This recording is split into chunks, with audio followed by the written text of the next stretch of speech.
Bumabiyahe tayo to see new places, to meet new people, at higit sa lahat, we travel to learn new things. As Chris TV turns 2 times na rin ang fun and learning experience.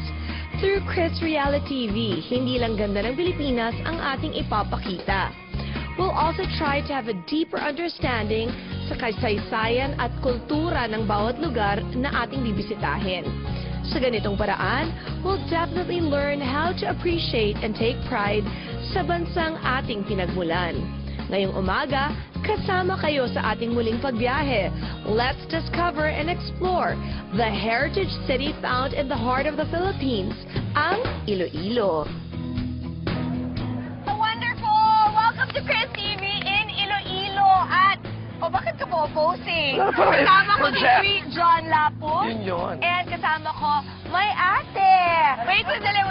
Tarinig ko, look at that flag. Isn't it so amazing? Ang laki. And when we started talking, bigla siya nagwagayway. Oh my God, ang ganda. Wini-welcome tayo ng Santa Barbara, Gano'n kalaki daw? Isa daw sa mga biggest 30 by 60 feet.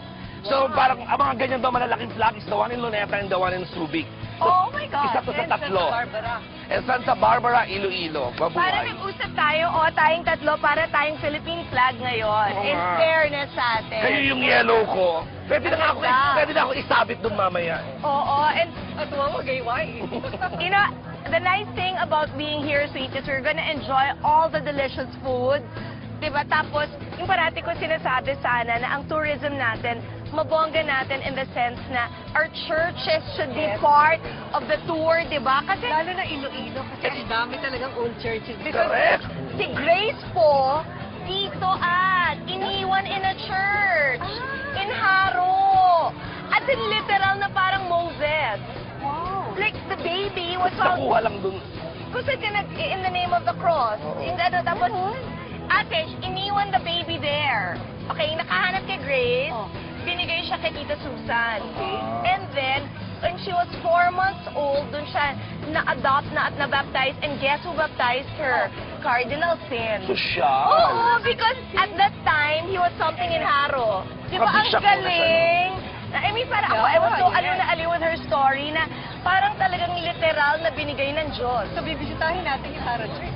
I think we are, yeah. So, doon hahanapin natin. Tingnan natin kung saan mismo iniwan. Grace po. Before we tour around, alamin muna natin how Iloilo got its name. History says that nung una, kasi yung shape ng river, which is the only natural attraction ng Iloilo ngayon, ay parang ilong. So, irong-irong in the dialect is nose-like. So it was a description of ng shape ng river. Parte ng Western Visayas region ang probinsya ng Iloilo. Matatagpuan ito sa southeast portion ng Panay Island. In less than an hour plane ride from Manila, sasalubong sa atin ang modernong Iloilo International Airport. Here in Iloilo, nakita natin na ang ganda ng airport at maganda yung sistema. Diba? That matters a lot, Kasi kung bisita ka, gusto mong makita na yung first place na kung saan ka maglaland, welcoming talaga. Welcome to Iloilo!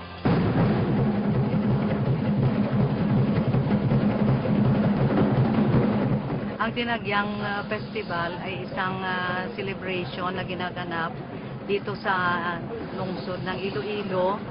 Ginagawa ito every third week of January in honor of Senior Santo Niño. It is a religious festival. Isa itong devotion ng mga taga-Iloilo.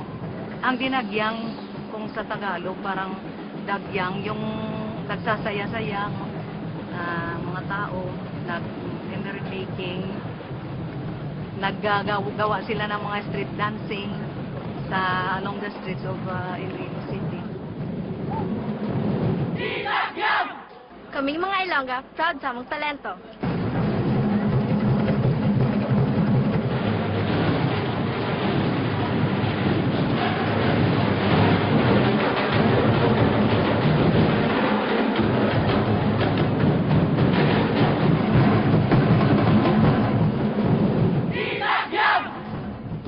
Tapos, ako na curious kasi ito, patong, and then this, Ito nga yung diver kung... you make an ikot. And then pwede mong ikutin Ito, ulit. parang, Mag-iiba. Oh my God, ang ano galing naman. yan? Infinite dress. Oo, sino nag-design? I'm the principal, Dr. Floro. You're Ay, so principal. I'm the bongga. choreographer. I think choreographer ito ang bongga. Ang ganda ko, di ba? Super bigat ba to? How young are you? Oh my God, 14 lang nag-aaral ka pa. I hope, baka puro sa'yo lang ginawa mo. Ikaw, bakit ganyan ang mata niya? Siya kunwari yung ibon, di ba? Congratulations, I was so impressed. Ang bongga ng But di production mo sila number. pinondohan, ba't di sila sumali sa PGT? Oo, They dapat- would have easily won. Naka-line up na po. Ready na po. Oo, kasi ang galing, grabe. Costumes alone, panalong-panalo talaga. Thank you very much! Yung choreographer, number 1 choreographer ngayon. Ah! Oh, He you're planned so... everything. Pati yung costuming, ganun-ganon. Ang ganda. Super beautiful. Di ba yung pangalan ng grupo? Tribo Panayanon. Panayanon. That's group. What does Panayanon mean? From Panay. From Panay, ayan na. Panay. Ayun, okay. Sabi ko, alam Gusto mo ko na. makita muna yung ano, tatag ko lang ah. Anong feathers to? Manok. Anong feathers? Rooster, correct, rooster. It's so nice. So ito, rooster, ito yung hen. Super bigat ba to? No. Ay, oo, magaan lang. Lema sa I-try mga mo feathers. Carry mo. Magaan lang yan kasi di ba parang paper mache lang yan, principal. Hindi na mga kuya. Oo. No Fiberglass doubt. ba? Taray, fiberglass, hindi paper mache. Ah, talaga? Ang mga character ninyo? Oo nga, kaya na-confuse ako. Amun. Bakunawa is a snake. It's a big snake. Oh, and then, what's the connection of because the it's the moon? year of the snake. So, Bakunawa is the river snake. So, every full moon it comes out. Bye! Dito sa Iloilo, pag may bisita kami, imbis na sa sala magkwentuhan, diretso agad sa dining table. The famous La Paz Batchoy. Sweet treats gaya ng bizcocho, barquillos, and butterscotch ng Haro. Authentic pancit molo ng Molo District at ang fresh seafood and native lechon manok ng Arevalo. Bawat distrito ng Iloilo City may kanya-kanyang ipinagmamalaking putahe or delicacy. At lahat ng yan, matitikman natin kasama sina Sweet, may Ate Bolsi at ang Ilonggo Pride na si Jed Madela. Simulan na natin sa sikat na manukan and seafood restaurant ni Mang Tatoy sa Villa de Arevalo. Bakit ba't nakapang Tatoy's Chicken? Why? Siyempre naman kasi it's a native chicken. Native yung manok. Hindi siya Ayun na. 45 days. Alam mo, sa province talaga may obsession kayo sa native na chicken. Native means organic, right? Yeah, Yung ba? Sa pa yun. So, yes. O tara. So yun lang yung pinagkaiba niya sa mga ibang chicken. Yes, so exactly. Native ang At saka yung ginagamit. pagluluto. At saka yung... Ito ba yun? Sorry Pagkipang. ah. Yes, yes, sorry. Pansin ko na. Ito Yes, yun? yes. Okay, ano to? That's baked talaba. What's special about it? The butter, yung cheese na sa loob. And this is? Adobado. What's That was that? my favorite. Alimusan. Alimusan. Ano yun? Hito. Yeah, hito. Ito. Tapos ano Mas to? mahal ka rin ka rin. With coconut, coco milk. Hi! Tatoy! Nice to meet you. po. O maybe siya ang pwede mag-explain. Sorry. Hindi, Sweeten. ito, alam ko to. Valenciana. Yes, this is... See, Yaya A before would always bring home that for Josh. Your lechon, anong difference ng lechon ng Iloilo as opposed to The famous Cebu lechon. Ay, hindi. Pero for me, ka-level na ng Cebu lechon ang lechon ng Samar at ang Leyte. Ramil. Yung nasa loob niyan, yung mga herbs na nasa loob na pinapasok sa lechon bago siya i-roast. Okay. Yun, that's the difference. Ano? Yung meron Pwede bang sabihin? Yeah, meron siyang Tanglad? Lemongrass. lemongrass, oo. Oo. And then yung sampalok leaves. And Ay, sa then inyo may sampalok sampalok. leaf niya, iba siya. Ay, ang lambot. Diba? So ano tong, ano rin to? Organic din to? Yes, native, yeah, native pa, yeah. How many years ago po yun? Ilang years po yun nung sinimulan nyo itong Tatoy? 19 ano? Simula ko 1965. That is Oh! Mag-isa lang kayo noon, no? Meron kayong... Ano to, karinderya lang ba ito nung araw? Maliit lang. Alit. Tapos mag-isa ka lang noon. And then, lumaki na Tapos? lumaki. No, kinukwento niya. Before daw kasi, martial law time, Imelda daw would send the plane para kunin yung chicken. Totoo ba yun? Si Miss Marcos daw mo-order daw sa inyo, dadalhin nyo sa Maynila. Opo, mga general yan. Mga general ni Pati Marcos. mga general. Oo, nagsabi sa At akin. 200,000 worth of chicken. Tapos papadala nyo doon. Nagsabi sa akin niya, si Marcos makain ng yung Chicken lechon mo. manok. Si Mr. Lopez, Gabby Lopez, pumunta na rin dito. Nakapunta rin niya. Nakapunta sila dito. Nung nagano sila, meron silang reunion. Yeah, the Lopez's always have reunions here. Dito sila pupunta? From all over. Ba't ang payat nila? Ako si Boss Gabby, I'd be so fat. I'd eat all of us kasi grabe. Honestly, this is the freshest. It is the best. Can I have one last before we go and cook? How many do they have? Ang saya. Ang liit naman eh. No, but it's so masarap talaga, grabe. Lola, you're so malakas in fairness sa'yo. So, ilang pinuntahan namin ni Chris, gandang-ganda sila sa atin. Parang love na lang yun. Sa atin? Yeah, sa akin din.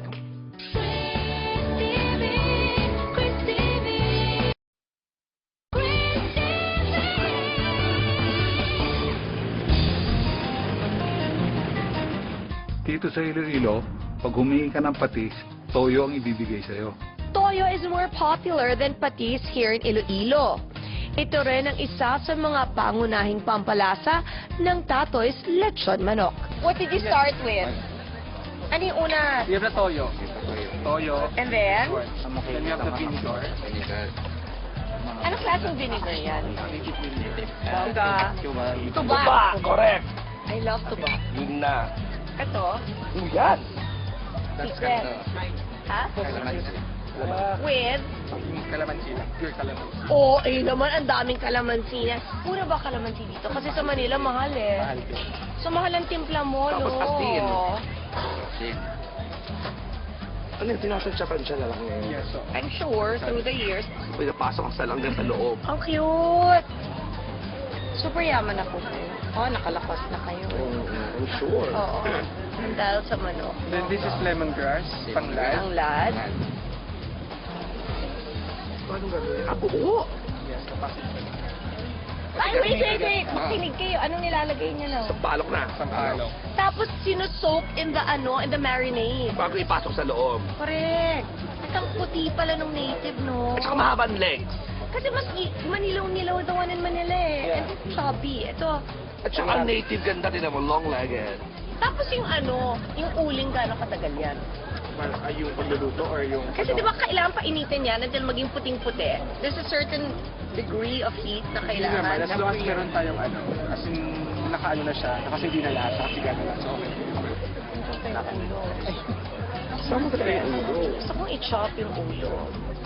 Hindi, wala kailangan eh. Gusto niya. Okay, Kasi fine. nasa bibig dinadaan, kaya kailangan yung ulo.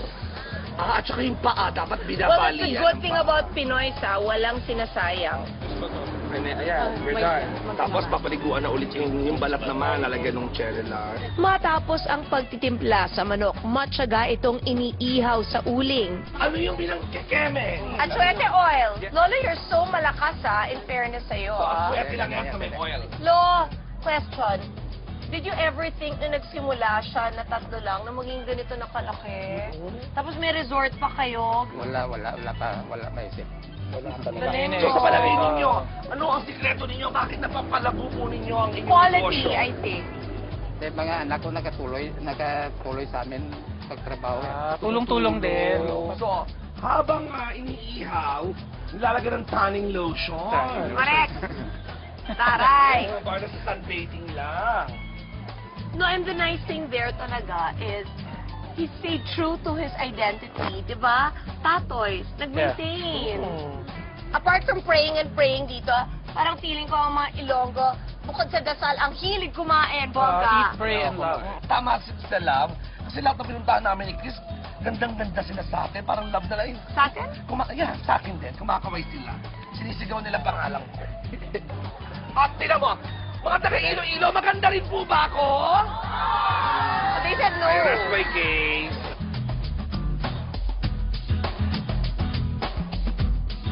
How much is one chicken? 310. It's So, more medyo mahal mahal. because you're paying for the organic. Yeah. So, halika, let's walk. Mag-walking tayo sa Dalampasigan. Such a blessing na in the midst of the city, meron kayo nito. So, it's low Ano, malapit lang eh. Ano ang house niyo? Ito ang house niyo? Sa loob ng restaurant. Tapos na resort? Ginagawa pa lang. So, yung isa pong simula rin sa beach po, hanggang doon sa may restaurant kayo na the aircon. Yun? Sa inyo yun. Taray! Parang may mga puno-puno pa. Gano'ng kalaki malaki lupa niyo dito? Logan nakalaki po niya. Wow! You can build a subdivision! Every year. Every year, palaki ng palaki. Taray, ang saya. Bong, anak ko. Alagaan mo ha, yung pinamana sa inyo ng lolo nyo. What happened to your kids? Nasagi daw po ng truck? Banggaan. Okay, car. No, nasa sidewalk sila. Oh my God! Side sweep sila. Yeah, Tapos? Si Lolo na magkwento sa inyo. Tapos ano pa nangyari? Sa anak nyo. Namatay? Wala. Na buhay lahat. Naglalakad? Awa na sa Diyos na buhay sila. Swerte naman. May nabalian? Or may Napilaya po ba napilay? siya? Meron po yung pinaka malala talaga is yung tita ko. Parang buhay na buhay naman siya ngayon. Ilan mo ba anak niyo? Oh! Why not? Well, if you have 2.5 hectares, you can have 9 kids. But if you only have 250 square meters, just have 1 kid. Minsan, squatter lang po yun eh. Dito ako ng bayo sa tabi ng kwan, ng karsada. Bahay nyo dati? Dati. And then, pinaalis mo na sila. Hindi, bahay niya dati, dun lang daw siya. Parang squatter lang daw siya dati. Doon 1965. Tapos nagnegosyo siya. Kayong dalawang mag-asawa. May asawa ka na Buhay pa. 1965. Opo. Tapos naging malago. Tapos agad-agad, yung katabi, nung ini-squatan ninyo, nabili na ninyo. At ngayon ay 2.5 hectares. Ay, nako, that gives Mabuhay inspiration po for kayo. so many people. Tatoy sa Senado. Oo. Thank you very much and thank you for demonstrating that to us kasi alam mo, even if we know already the recipe, we're not gonna be able to replicate it. Number 1, iba yung uling. Number 2, iba yung atmosphere dahil iba yung hangin dito. And number 3, wala tayong ganong manok. Thank you very much. Sarap ng amoy. Sila ate, Vero, she looks like she's been here forever. Ate, ilang years na po kayo dito? 23 Hey, bongga. Siguro mabait silang boss. That's why you've lasted that long.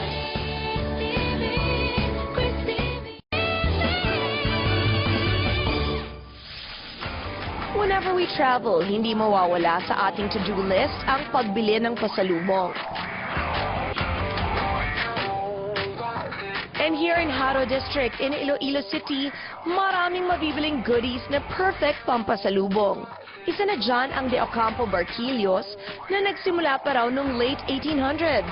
Gawa lang ito sa basic ingredients gaya ng harina, itlog, butter, gatas, asukal, and vanilla. Paghalu-haluin lang ang mga sangkap at makakagawa ka na ng maninipis and crispy wafers sa pamamagitan ng pagrorolyo nito sa flat at mainit na surface.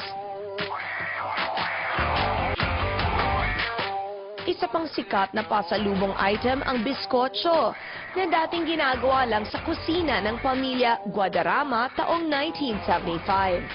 Hanggang sa lumago ng lumago ang negosyo at naipatayo na ang Biskotso House.